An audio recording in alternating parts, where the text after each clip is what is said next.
absolutely wild as Vern Gagne's All-Star Wrestling goes coast to coast and continent to continent. The greatest wrestlers in the world. He may be an apprentice carpenter, but I guarantee you he is a seasoned ring veteran. I've been hit with bar stools, bar rags, barmaids. I'm talking to you. They're scared that Hulkamania's still running wild. Oh, yeah. I got a big fat wife and 9 kids at home, and I gotta feed them. And take a look at Jesse the Body in real life. Open your hand once if you would. You want to see it?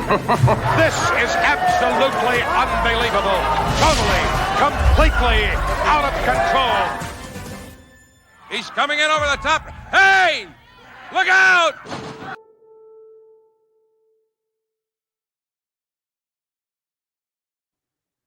So many questions I've got that came up during that intro, but I'm going to wait and ask those later to Mick and particularly Joe, because something just crossed my mind because I'm just a little kooky up there. Hey, I am Chris Tubbs. This is the preeminent podcast dedicated to the American Wrestling Association. We like to call it AWA Unleashed. Now I'm going to bring in two guys, Polish Joe and Mick Karch. Yeah, that open, it got me thinking about something I want to ask you guys off the air. Maybe we'll even include it as part of a membership. I can tell them what to include that later, but go on, guys. Good morning. Good morning, Chief. I'm kind of all over the place. Acknowledge me as your tribal chief. You know, and as we are taping this, ladies and gentlemen, we are one day removed from WrestleMania, so everybody's got a kind of WrestleMania fatigue, and Joe Trupik, on the other hand, has daughter's wedding fog, and you are just, yeah, your eyes are rolling like a slot machine there, buddy. But mission accomplished. Got a second daughter married off, and well, at least I remember the entire evening. Maybe not so much the ride home, but or how I got into bed. But put it this way, I think Crusher would have been proud. Were you wearing the same clothes the next morning as you did when you went to bed on Saturday night after you got home from the wedding? Socks, yeah. Everything else I managed to remove, but socks and you removed them at the wedding, or when you got home. Well, I mean, have you met my friend Polish Joe? I mean, I understand. I may have started to do that at the just kidding. No, an absolutely fabulous time. Congratulations, Joe. Yes, congratulations. Yes, congratulations. I missed night one of WrestleMania, but no, you didn't. That's what I've heard. But even if it would have been a good first night, I would not have missed my daughter's wedding. So of course. Good. Well, we are going to try not to miss here. We've got a fun show, guys. It's going to be about near riots in the AWA, or riots, near riots, fan behavior. We're going to kind of get into all of that. Does that include Mick at buffet lines, or we're talking at the arena? There's no near riot with me at a buffet line. It's that near is out the window. I mean, cheesy mashed potatoes that have been underneath that lamp for 7.5 hours. That's Karch's specialty. It really is. I only go back for maybe 4 or 5 helpings. And the cold lumpy gravy, it's heaven. That's your new gimmick, cold lumpy gravy. That's correct. Let's put another T-shirt out there. Cold lumpy gravy.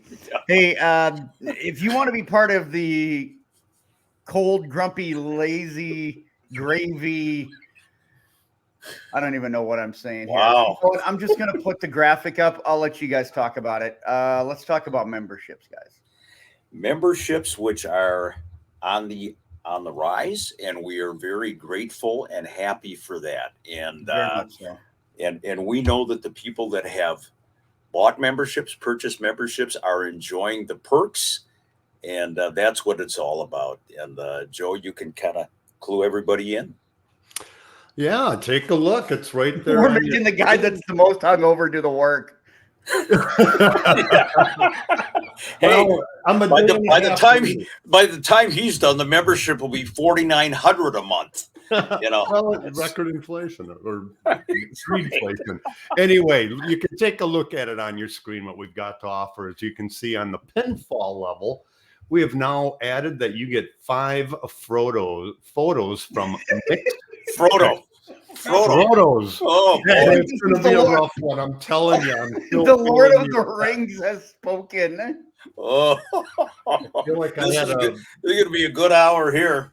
I feel like I tried to keep up to Andre's record, Yeah. but failed. But no, we've added 5 photos from Mix Picks. Yes, I said that right. Mix Picks You did. collection to go along with the monthly live chats, a personalized letter from Chris Tubbs, and we got the sticker, the magnet, and of course, you get to see the monthly watch along. Love those. Sign up. I love doing them. I think you two do. And Yep. Yeah. The response so far has been great. So sign up. Come on, get on board. Yeah, it has been the response for that has been outstanding. Hey, for the new members, Glenn Anderson, Sandy Smith, Michael Bailey, Jade Palace-Guard, and Pam Soldoff, I need your mailing address, and also we need your email address. Except for you, Sandy, we've got that, so we can get you guys in on the next live stream that we've got. So either DM me or send it to me at awaunleashedpodcast@gmail.com so we can get you guys all hooked up. Last thing before we do this is we've also got merchandise, guys. We've got new T-shirts, we've got mugs, we've got the stickers, we've got phone cases, I think we got pillowcases. I think we've got all sorts of cases. If you want it, you want something that's going to represent the brand, and I'll tell you how much the brand means when we get to the shout out later on in the show. Go to tpublic.com/user/unleashed plus, and you can get all sorts of AWA Unleashed merchandise. So there you go, guys. I'm excited about that. We've got more people that are repping, but if you want to be a part of it, that's another great way to support us with the memberships and also heading over to TeePublic. There you go. Well done. That's it. Well done. Okay, let's see if we can capitalize on that 45 seconds of momentum now that we're about 6 minutes in. You're right, man. This is what we get for trying to do it early the day after WrestleMania and Joe's daughter's wedding. So this is maybe not the best planning on our part, but... Well, what else is new? Well, yeah. We'll just call this the fog episode. There we go. The fog. Yes. I like it. Okay, guys. Actually, let's kind of get into wrestling crowds, because I feel like the crowds themselves, the whole intensity of crowds, I feel has changed. There used to be riots. People used to be a lot more emotionally charged in a negative way. But I don't feel the same sort of animosity or intensity or hatred for the bad guys, the villains, when I go to shows. It's more kind of okay, we're supposed to boo, we'll boo. I don't get any of that vitriolic, we really, really hate this guy. Why? Is it a societal thing? Is it, kind of take me through why you guys feel the whole landscape of wrestling, fans, the ones that are attending shows, why that's changed. First of all, it's the breaking of kayfabe. When wrestling was red hot in the 1950s, when it started on the Dumont Network in Chicago, particularly in the southern United States, and I'm not picking on anybody, but there was a riot at wrestling shows all the time.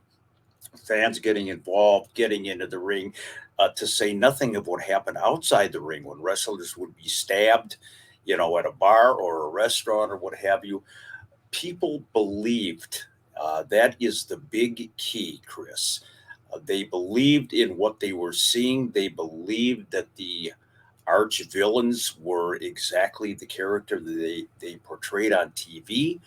There was a lot of cheap heat where you would the villain would come out and attack the particular region of the country that he might be wrestling in.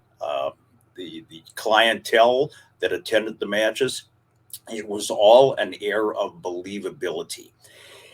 So when the business had not been exposed, and and there were always people who knew what wrestling was, but a majority of the crowds back then, when they went to an arena for that 2-3 hours, they suspended that disbelief and they got into it. The difference between wrestling then and now, clearly, of course, is the lack of kayfabe. And as you said, Chris, really well done. Now you're programmed. The wrestling fans, it's like they hold up an applause sign. You're supposed to chant what in this segment, and you screwed up and you deserve it, and this is awesome, and what have you.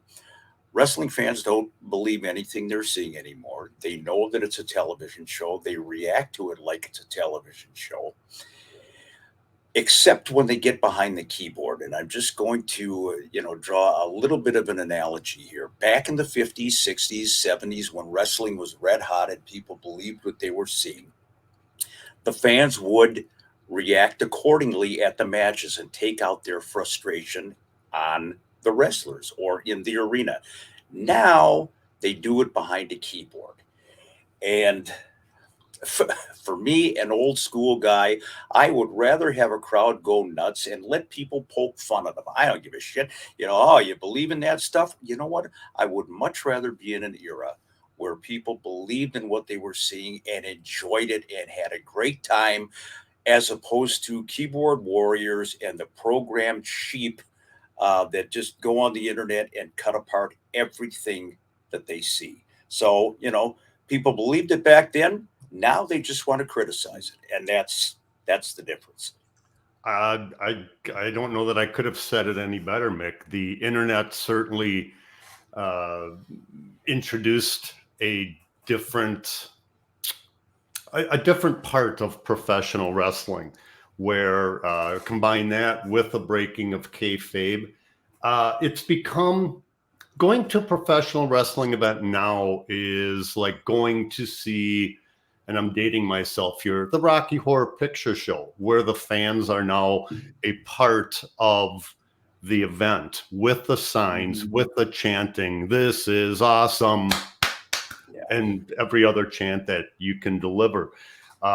Combine that with breaking of kayfabe, everything getting out on the internet, people knowing who these wrestlers are. I mean, back when we were growing up, there were even no rag sheets. I mean, I'm talking going back to the 70s. And so you did not know the talent. You did not know the behind the scenes. You could only speculate. And the speculation was based on this being a real and legitimate sport. Not saying that it's not, because they are indeed fantastic athletes, but hey, predetermined and exaggerated. Yeah, it goes back to kind of what we hear now, that nobody hates wrestling more than wrestling fans. Absolutely. And that's really sad, that if you're a football fan, nobody, I feel like wrestling fans are right now are a different level of feeling like they're informed. I don't know if that's the right way to say it. And I'm not ripping on fans. I'm not. But you see all of this tribalism now in wrestling, and it does. It feels like I've got to shit on the product, so therefore I'm going to get online. And you're right. Like this back in the day, you only had one outlet, and that was to go to the matches. Absolutely right. And it's interesting too, because the focus is not on the in-ring product anymore. The focus, if you go on the internet, is about who's pushing who backstage, and what did Tony Khan post on his Twitter account, and all the stuff that means absolutely nothing in the scheme of the actual in-ring product. So you said it right on the nose, Chris. Everybody thinks they're an expert. They've got to get it. Everybody's a keyboard warrior. Everybody's got the answers. But what happened? What happened to just enjoying? And I'm not necessarily saying believe in, because that train left the station, but enjoy the goddamn in-ring product for what it is. Well, you talked about the tribalism, Chris. What bothers me is when a fan or a group of fans will be all WWE, AEW sucks, or AEW is great, and Impact sucks, or it's professional wrestling. I don't care if it's the WWE, AEW, TNA, or your local indie show. Yeah. If it's good wrestling, if it's a good product in the ring, enjoy it, support it. If you don't like it, don't watch it, but why bash it? These are people that are going into the ring, doing something that they love to do, trying to entertain you. And just leave it at that. I mean, I watch whatever wrestling that I can find. Mm-hmm. If it's good, I'm going to give kudos to it. If it's bad, it's like, well, okay, maybe I won't go and tune into that next time. There you go. I think that's a perfect way to kind of jump off into this.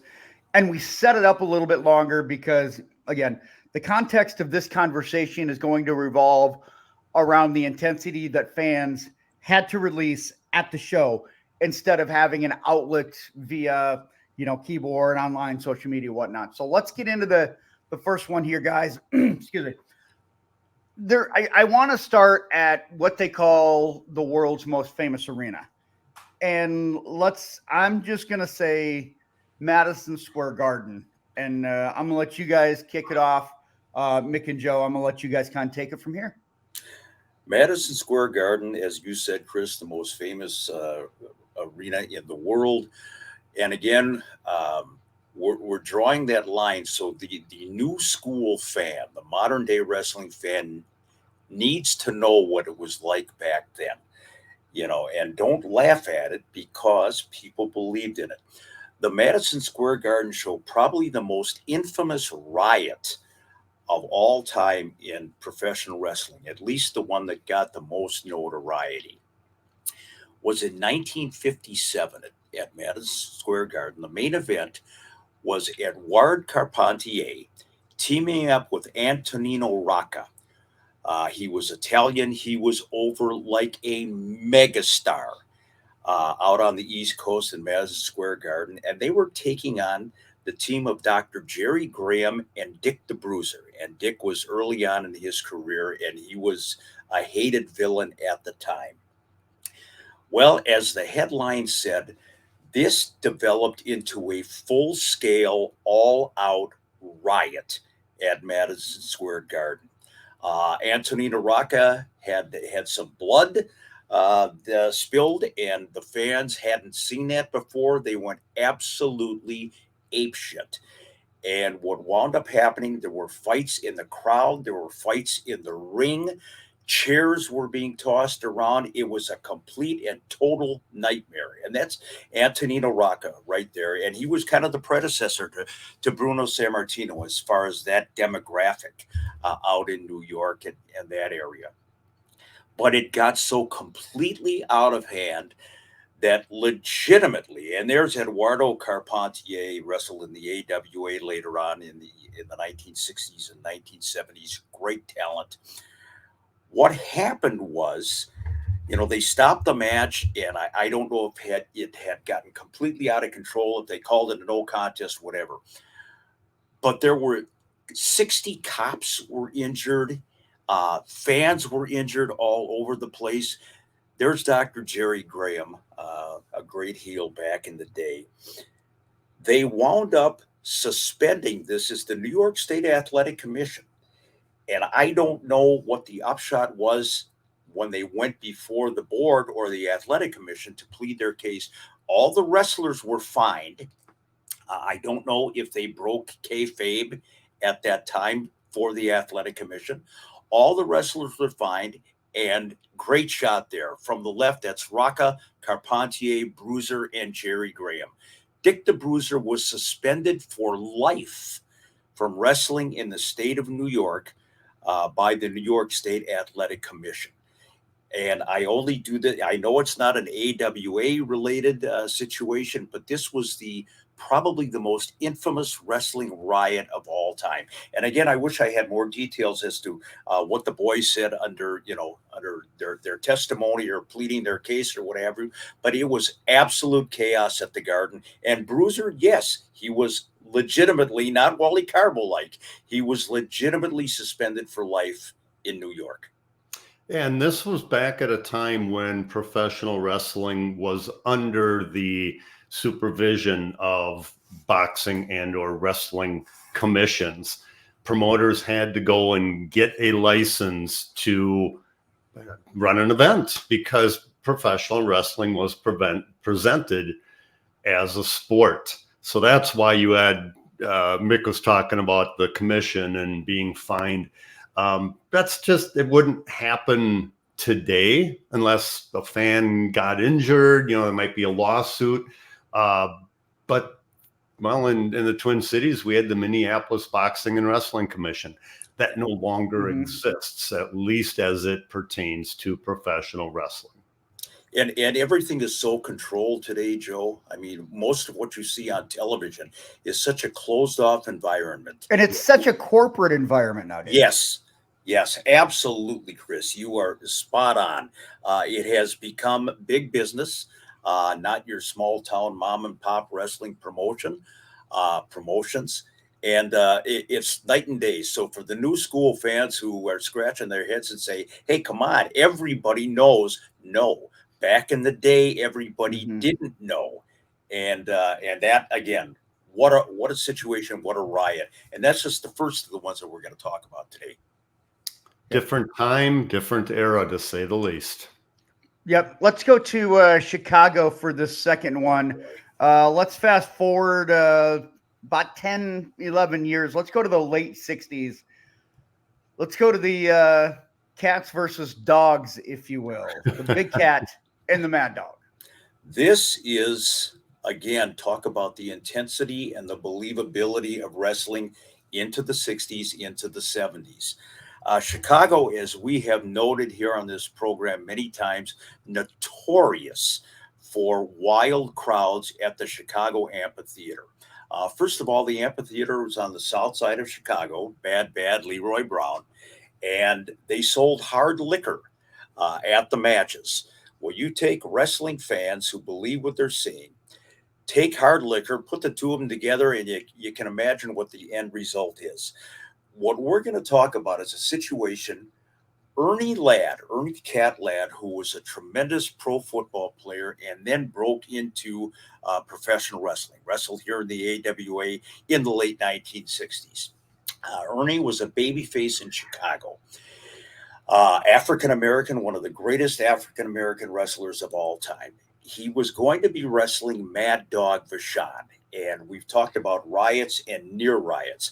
This is one that was actually stopped before it got started by a phone call from the police department to Bob Luce, the Chicago promoter. There's a picture of Ernie Ladd in his football days. And again, Ernie is a babyface at this time, and he's wrestling Mad Dog Vachon, a heel, on the south side of Chicago in the amphitheater.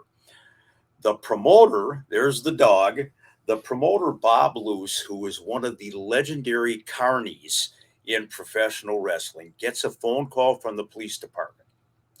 And apparently there was some racial tension and riots going on in and around the city of Chicago when this match took place.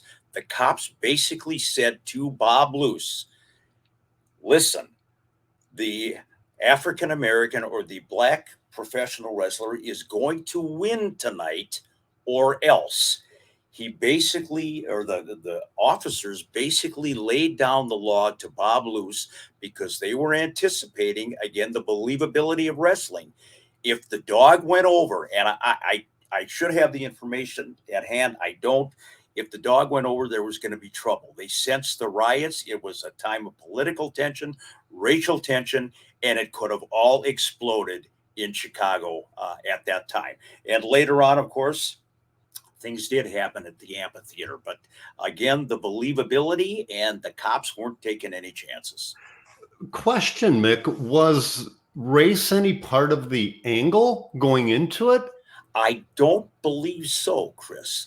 It Or wouldn't Joe. have or Joe. It wouldn't have been with the dog, because the dog had his own personality and his own character, and I don't remember anything racial coming out of Mad Dog's mouth. It was just that kind of a situation. Ernie Ladd was a hero to the Chicago fans, the African American community, and the cops made damn sure, you're in trouble if the bad guy wins tonight. Bob Luce, as I understand it, kind of kayfabed, and he claimed, he had no control over who was going to win or lose or what have you. But that could have been a devastating situation in Chicago. So did the big cat go over? Do you know that? I do not know that. I know that they both were alive and well for another 40 years in professional wrestling. So, and there was no riot that night. So all's well that ends well, but it could have been disaster. Wow.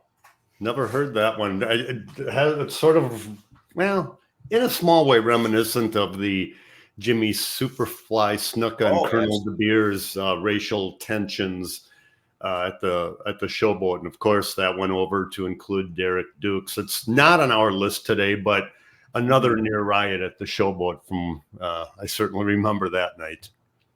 Yes, sir. Okay, so let's fast forward about 10 years, and I feel like maybe we're going to have something similar to the same conversation. Kind of take me through what happened with the Texas Outlaws, Sailor Art, and the Big Cat, because it's same city, one of the same participants, and you've got Texas Outlaws, Art Thomas, and Ernie Ladd. Ernie Ladd and Art Thomas, of course, African-American tag team. Sailor Art Thomas, another AWA veteran, tremendous babyface, physical specimen. They were teaming up Ernie Ladd and Art Thomas in Chicago. And again, proximity matters. The amphitheater, it was a powder keg on its best night. Rhodes and Murdoch, the Texas Outlaws, of course, were incredible heels at the time. And the upshot was, the storyline was that Ernie Ladd, there's Dick Murdoch and Dusty Rhodes. Ernie Ladd, who had been this beloved babyface that we mentioned a little bit earlier on, turned on Sailor Art Thomas and left him laying in the ring. This was Ernie Big Cat Ladd's official heel turn in professional wrestling. So the fans not only are stunned by what they're seeing, and there's Sailor Art, but they were absolutely outraged that Ernie Ladd had left his brother, Sailor Art Thomas, in the ring to be taken to task by these Southern rednecks, and the fans again went berserk. They were not happy at all. There's Ernie Ladd in his heel days, a far cry from early on in his football days. But again, look at the powder keg. Look at the combustible elements here. You got the Southern tag team. Clearly, there's some stereotype there. They're wrestling the African-American tag team combination in Chicago, and one of the tag team, the babyface tag team, turns heel and leaves his partner for dead. Again, Chicago, and the crowd went apeshit. Can't help but think of what went through Bob Luce's mind when this was coming around a second time. Part of me wants to think that he was happy because, let's face it, and Eric Bischoff has the book titled by it, Controversy Creates Cash. So how many tickets were sold going into this one and the last one that we talked about? How many tickets were sold because of those incidents? I'm not saying it's right.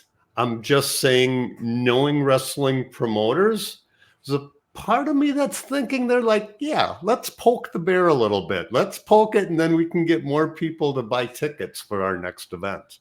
Wrestling poked the bear for decades, whether they were fighting World War II 40 years after it happened or whatever. That's what was going on. And Bob Lewis, I told you, he was a carny. And Bob Lewis, he would print these programs, then sell them at the matches that always related to cancers in the business, blood, violence, maniac, out of control. He was the master of the oversell, of the overhype. And that certainly added to the situation in Chicago. And he was a pitch man.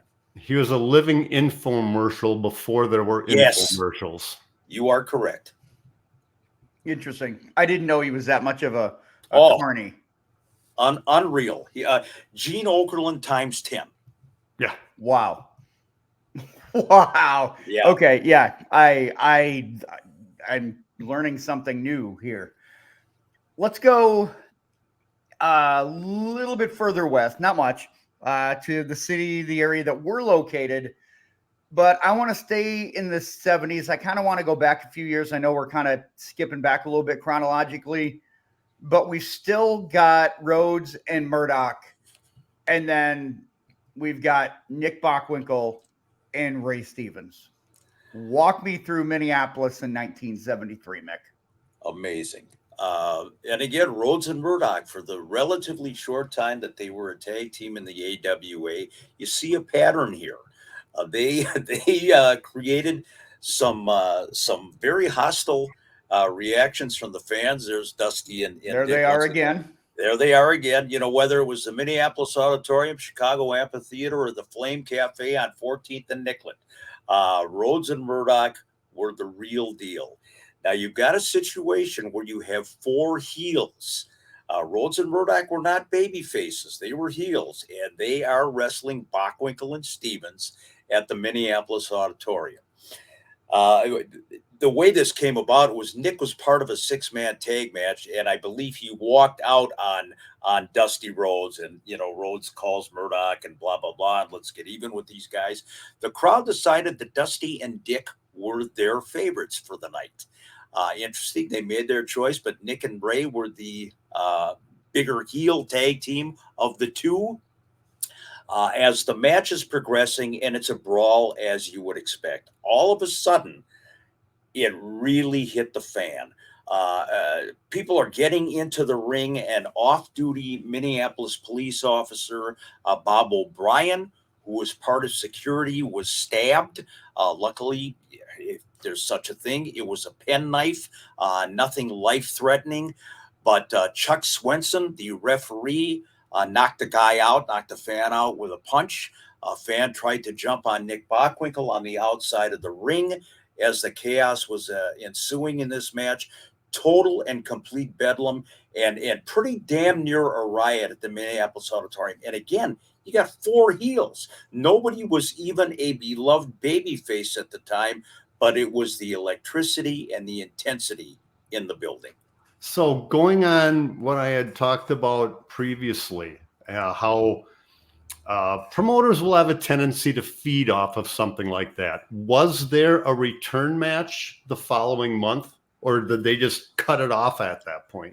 I should know. I know they took the match around the horn. I don't know if it was the same kind of impact as it was in the Twin Cities, but eventually, you remember Dusty Rhodes eventually turned babyface here. Not all that long after that, he teamed with Superstar Graham for a while, but Dusty became a babyface. But that match itself, I remember, Joe and Chris, I was sitting there about 8 rows back ringside, and I saw the fan jumping on Nick, and I thought, oh shit, this is not going to be good. All of a sudden, fans are in there, cops are in there, and then you see the officer grab his rib cage, and you knew damn well something had happened. You didn't hear a shot go off, and the referee is punching people.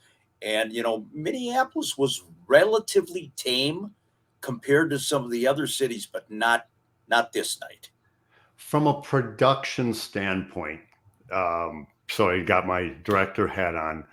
I just wonder if there were more video taken, because back in those days, house shows, I mean, they just did live television.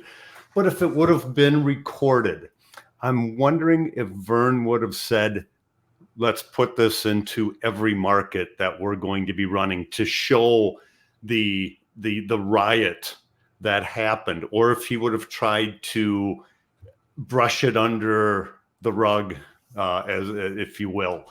Just curious. Again, Vern, he wasn't a Bob Luce, but Vern was still a wrestling promoter, and so was Wally. Would they have used that to try to sell tickets for the next show? That's a great question. And my response, my inclination is no, they wouldn't have, because they didn't need to. The match itself, the intensity of the match and the feud and everything sold tickets. They didn't like the riot situation. It kind of, imagine this, cast a kind of an aspersion on the world of professional wrestling. Mm-hmm. So, and Vern always wanted to, this is the AWA, we wrestle, we're pristine, we're this or that. I don't think he would have used it as a promotional marketing tool. Probably would have cut it off, or at least edited it out. Certainly when a police officer is getting stabbed, you don't want that out there. Sure. And I'm guessing there's some wrestling promoter somewhere that would have done that, though. Oh, no doubt. Bob Luce, maybe. Yeah. Wow. Yeah, that's a good point. I was going to go there, but I'm glad that somebody else mentioned it. Speaking of going back, let's fast forward a couple of years from what we were just talking about, but we're going to go back to Chicago, man, the second city. First in problems, Nick Bockwinkel and Vern Gagne. Kind of take me through this one, guys. Here is a real serious situation. And again, Chicago, we're not picking on you, but it's in the history books. You did this to yourself, Chicago.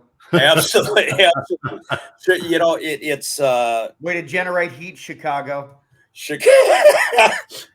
Again, Chris, Chicago. Let's mix hard liquor with wrestling fans and a sweaty building, and what have you, and see what happens. Vern Gagne is wrestling Nick Bockwinkel in the championship match. Nick is disqualified in the main event. That is the finish of the match. And of course, our good friend Bobby Heenan is at ringside, getting his nose involved in the match in whatever way he possibly could. End of the match, pop, pop, pop, pop, pop. You're hearing shots being fired from the upper catacombs of the amphitheater, and that was a quick shot of Bobby in all his brutality, all his beast mode. Again, we know Bobby Heenan. We know how, and this was a headline in the Chicago paper. I don't know if they caught this guy. I believe they did, but he wounded 5 people at ringside. He was taking shots at the ring, and I think it may have been Bobby Heenan who alerted Nick and Vern to the fact, we got to get the fuck out of here. I mean, these are not firecrackers going off in the building. I know that a 37-year-old woman was seriously injured. She was shot in the chest. I don't recall if she died as a result of that. I know that an 11-year-old boy was hit by a bullet from this guy, and also a deaf mute, 23 years old, who was enjoying the wrestling matches, also was hit by one of these shots. None of the wrestlers, thankfully, was injured.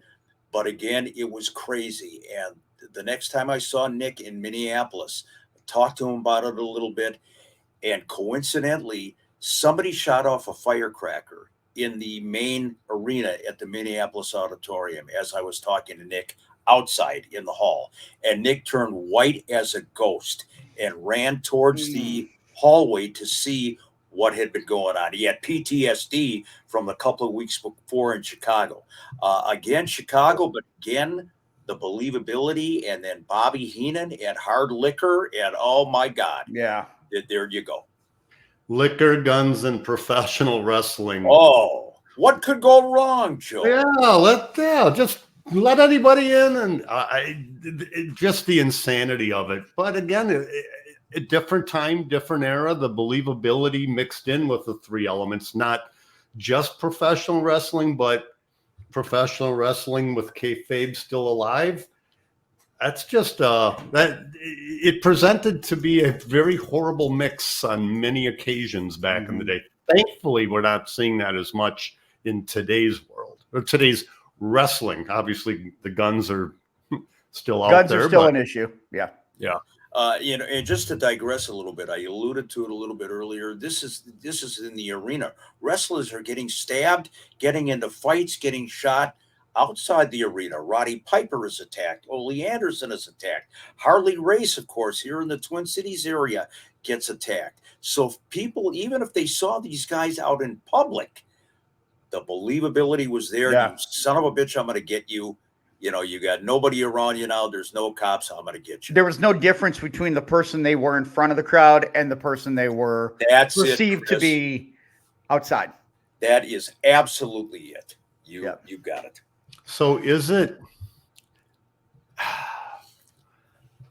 better that kayfabe was broke for the safety of the wrestlers? I mean, if from a wrestling purist standpoint, that suspension of disbelief because it was presented to you as such. Now you've got a certain part of the people who take it a little bit too far, or at least they did back in the day. I'll ask, is it better maybe that kayfabe was broke for the safety of the talent? Because we don't have these riots in this day and age. I think for the talent, it is, because people know that these are individuals that are, playing a part not unlike any other sort of entertainer, whether you're talking about somebody in a sitcom or a movie. But in terms of the entertainment and being presented as real, I feel like you can't have it both. You got to have either one or the other. But I guess the problem I have when we're talking about, the breaking of kayfabe, and I know I'm getting into a little sidebar here and we can circle back quickly to finish up the last two, so we don't treat any other form of entertainment this way. We don't look at, somebody who's in a movie like a Paul Rudd or a Matt Damon. We don't think Matt Bourne is really Jason Bourne, or Matt Damon is really, Jason Bourne. We're not believing that Steve Carell is really this idiot boss in Scranton, Pennsylvania. Like, why is it wrestling is the only one that they can critique the character without having any sort of background on it? Well, great point, Chris. And I think with the breaking of kayfabe, and you mentioned it a little bit earlier on, people now know that, Triple H is Paul Levesque. They know that so-and-so really isn't from Russia. They know, whether it's on Wikipedia or the internet or the dirt sheets, they know who everybody is. They know that the Usos are all family and that they're going to be posing for pictures together on the internet, and then they're going to be wrestling each other next week. The whole thing has changed. And again, it's the controlled environment, what you see on television with all the security. And every once in a while, there's lapses. We saw the guy attack Seth Rollins on the entrance ramp. We saw the guy go after Eddie Guerrero in the ring, in a ladder match. The guy attacks Bret Hart. But these are singular incidents that are, kind of few and far between. And again, as far as, is it better, Joe, breaking kayfabe? For an old school guy like me, that's a tough question. It was going to come out eventually in this day and age. Once the train left the station, it was out there. It went too far, I think, in the breaking of kayfabe. Chris, you said very eloquently, you can't have it both ways. Maybe not, but maybe in moderation. Maybe we don't need to know everything. And that used to make the wrestlers bristle. When I would talk to Nick or Ray Stevens, they would say, the people who think they don't know everything. All these experts think they've got all the answers. It still applies today. The astonishing part of stupidity is the sheer confidence that comes with it. Oh, good boy. Oh, you that nailed it. I mean, that's the nicest way to put it. Yeah, that's a whole other show. Is it better kayfabe, or is it better out in the open? For the guys, from a protection standpoint, certainly they're much better off than they were back in the day. But having said that, blah blah blah, maybe another show. Yeah, just don't to have everything exposed is not good. Right. I want to be surprised. I don't know what I don't want to know what the finish is going to be. I don't want to know that John Cena and The Undertaker are going to come in during the main event. Let me think it. Let me anticipate. Yes. Thank you, Joe. Thank you, Joe. I purposely avoid spoilers because I want to be taken back. I want to enjoy the performance and what they're doing in front of the camera. And, I want to be enjoyed by their work. I want them to do their job. And I figure for them to do their job is for me to sit there as a fan and do my job as a fan. There you go. And Chris and Joe, when I was, growing up watching this business, I didn't know if a guy was coming into a territory until all of a sudden he's there on television. Oh my God, we heard of this guy. What's he doing here? Whether it was Billy Robinson or what have you. Now, 6 months in advance when a guy's contract is going to be coming up, where he's headed, who's negotiating with him, too much, way too much. And it takes away from the enjoyment. It does. Well, I mean, last night on social media and even this morning with with WrestleMania last night, people are already commenting, why didn't they have MJF? Oh, why didn't they have it's like why? Because he shouldn't have been on there last night. He's not, he might be signed, but give this to the guys that have worked to get up to that point. Again, knowing too much or thinking that you know too much, to me, spoils the surprise. Chris, when you said nobody hates wrestling more than wrestling fans, how many other scripted episodic television shows do people go so completely freaking ballistic online the day after a show and airs, and this should have happened, that should have happened, I don't understand this, they're gonna die and I hope nobody watches. Wrestling fans, take it easy, for God's sakes. Take a breath.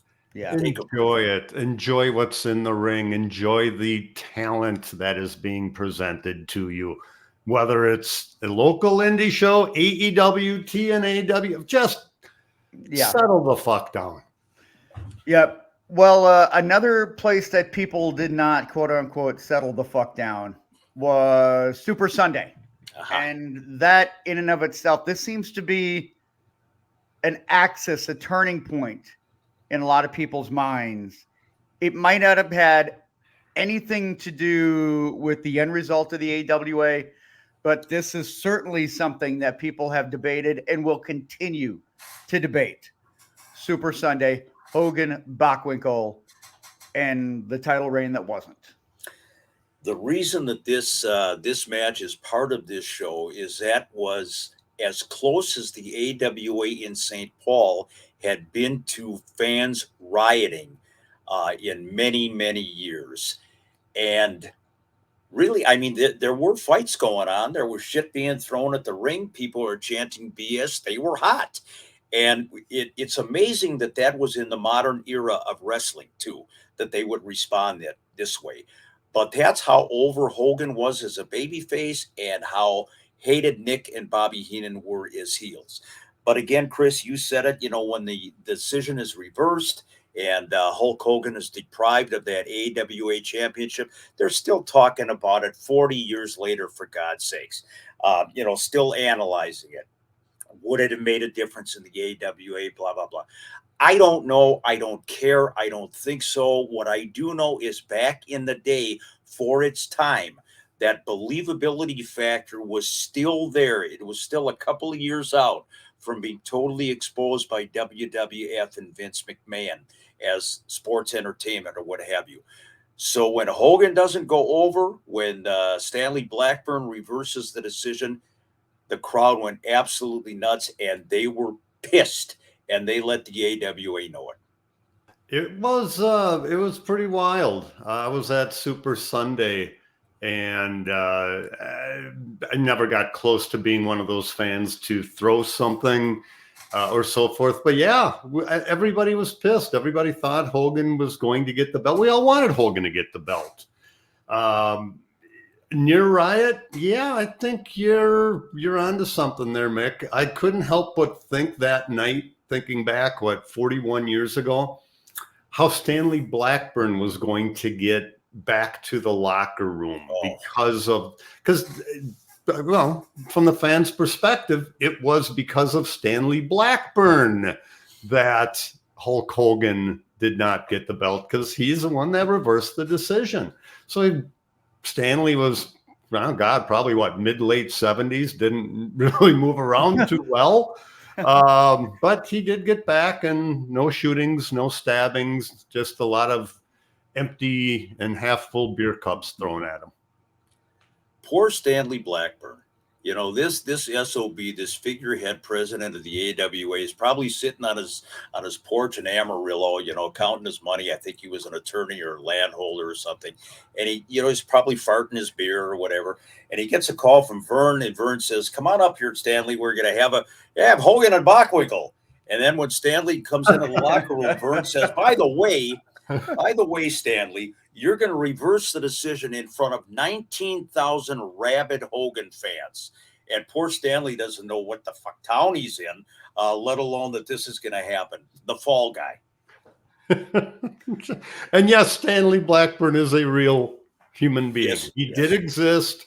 And no, he was not a true official of the AWA. No. All right. I got questions about Stanley Blackburn, but I will save those for a later time. And the last one here, guys, to wrap up, we got a few minutes on it. In Hammond, Indiana, the last one that we're going to have, Larry Hennig and Barron versus the Road Warriors. No, you were right the first time. It was Kurt. Yeah, it was Kurt and Barron. Larry Hennig was there doing commentary, and he got involved in the match. Yeah, that's what I was thinking. I was reading through my notes quick because I was trying to time it. Of all places, Hammond, Indiana, for an AWA riot. And this aired on television, and I'm surprised they didn't edit this out. Joe Laurinaitis, the late Road Warrior Animal, talks about it on some shoot interviews. It's the Road Warriors against Barron and Kurt Hennig, and the Road Warriors hadn't made that full transition yet into the babyface pop, the Road Warrior pop that they got. So they were still pretty nasty heels. And there's Mike Hegstrand, Joe Laurinaitis, the Road Warriors. So they're wrestling Kurt and Barron on television in Hammond, Indiana, and Larry the Axe Hennig is doing color commentary at ringside.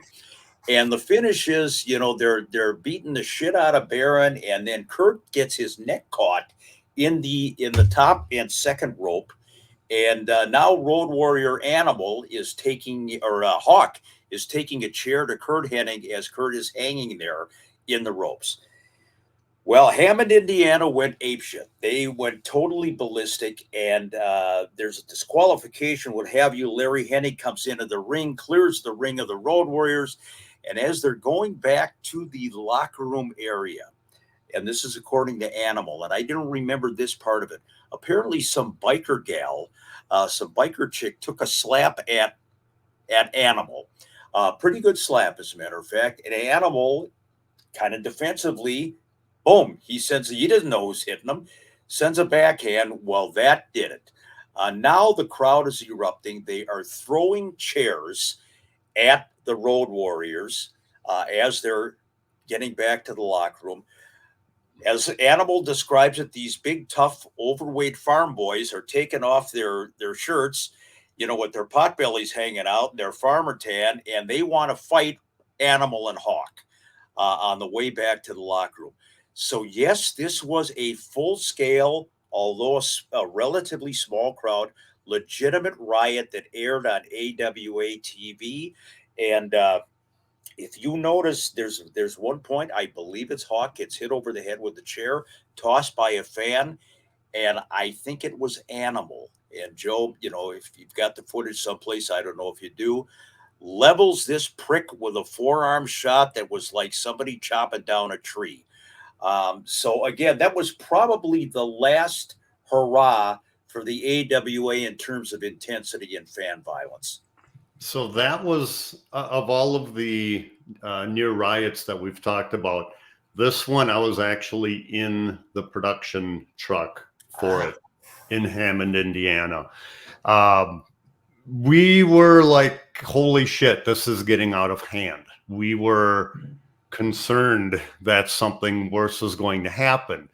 Well, we talked about what has happened in other territories and other towns before, shootings and stabbings, and not saying anything bad about Hammond, Indiana, but we're in Hammond, Indiana.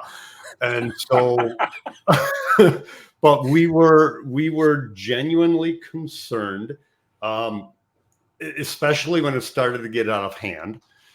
Thankfully, it didn't go too far, but as far as airing what happened on All-Star Wrestling, to the best of my recollections, we did air it the first week after it happened, or not during the taping, because we were down there for All-Star Wrestling taping, and we did 3 weeks of TV at every taping. But we did air it as it played the first time. And then Vern, it's like, okay, for replays and especially for ESPN Championship Wrestling, Yes. We replayed it for the whole angle aspect of it, but I was directed to cut it at a certain point. And that was basically with Kurt hanging, twisted in the top rope, Larry trying to pull him out, and Hawk hitting him with the chair. And we needed a cut out of it before then, because contrary to what I asked earlier about does a promoter want to capitalize on it, Vern decided not to in that instance. At least the riot part, the angle part, of course. Right. Yeah, was the Kurt thing, was that a spot or was that an accident when he got his neck cut? It was a spot. It was, okay. Yeah, it was a spot. They a lot of guys will do that. They'll because I didn't see it. And again, when I was looking at my notes with Kurt and then Larry, and I haven't seen it. So do you have footage, Joe, or is that footage that belongs to other people? I think it's on the internet, isn't it, Joe? I'm sure it is, and I believe it's in one of the AWA pay-per-views that I produced. So that'd be a part of a future watch along. Okay, there you go. If you want to become a member, for that, that's good, because I would like to see that, because I would like to see the context in which we're having this conversation. Yeah, because I don't remember that, but I would be very curious to kind of see everything and how that all transpired. And you would think fans at that point, maybe they thought that the breaking of kayfabe, at that point in time, maybe people would have gotten a little bit more, well, is this real? Is it fake? This was before that. This was before that, Chris. This would have been 86, I believe. Okay, I was thinking it was a little bit later than that. Yeah, kayfabe was still good until I believe it was 90, 91, somewhere in there, Mick. Yeah, and too, Chris, spot shows, the small towns people tended to have a needless to say. Spot show, but still, this is a TV taping for All-Star Wrestling. Yep, there you go. Yep. All right, guys, let's wrap it up here. If you want to become a member, we do have our membership tiers available, and Joe was talking about the actual watch along that you can get. We do those normally towards the later part of the month. You can see right there. Go ahead and take them through it, guys. Why don't you go with it, Mick, and then I'll let Joe follow up on it. You've got the Body Slam for $2.99 a month, but we kind of encourage people spend that extra couple of bucks for the pinfall. The access to the podcast a day early. A lot of people anticipate getting the podcast Where is it? How come? You got a chance to see it a day before everybody else does. You got your monthly live chats. You never know where those conversations are going to go. You get the personalized thank you letter from Chris. I know that they're selling for a couple grand already on eBay. And of course, I will send you postage, collect on delivery, 5 pictures of AWA stars. It's a great deal. It's less than a freaking McDonald's Big Mac. Come on, folks. $4.99 a month, or if you're not quite there, $2.99 a month. And a lot healthier than a McDonald's Big Mac, I have to add. Sometimes. Well, true. You know, until we start getting into our battles of love, of course. But no, please sign up. Help support the podcast. And with that, Chris, let's roll into the shout-outs. All right. Let's do. Also, if you want some swag, go to tpublic.com with Unleash Plus. All right. Let's go to the shout-outs here, guys. Mick, you up first. Kyle Eggleston is as loyal a fan and a former wrestler in the Wisconsin area. God, he supports us, loves what we do. We love you back, Kyle. So shout out to you, my friend. My shout out, I had to do it. It's the WWE and WrestleMania last night. And we're talking before the show, Mick, Chris, and I had made the comment about how watching that main event last night, Cody Rhodes and Roman Reigns, brought me back to old school wrestling. It was not high spot after high spot after high spot, the acrobatics. And I'm not dissing what the talent can do. Please know that. But last night's main event brought me back to my childhood, brought me back to the early 1980s, where there were holds, there were moves, guys were selling for a good duration of time to try to make me believe. They told an extended story without going to an extreme. There was no tables. There was no ladders. It felt so good to watch what I remembered as a professional wrestling. And so to the WWE, to Roman Reigns and Cody Rhodes, thank you for that, and welcome to the new era of the WWE. Post, I'm not even going to say his name.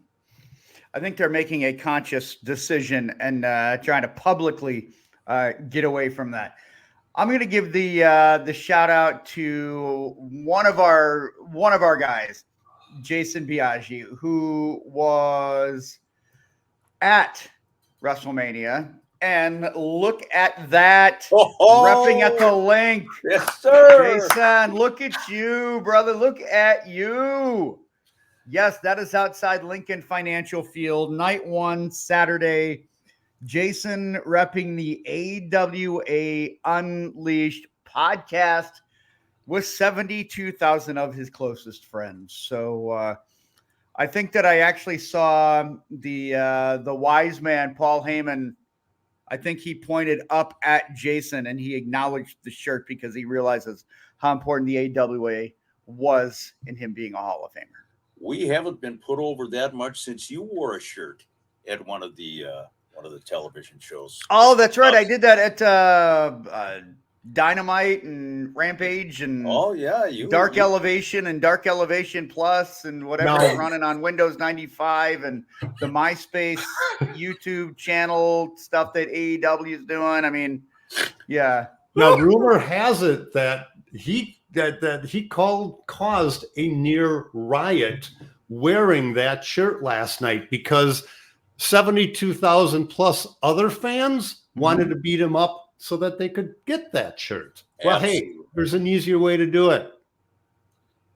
Go to TeePublic and order your T-shirt. Now, how is that for a horseshit way to sell something, Mick? Love it.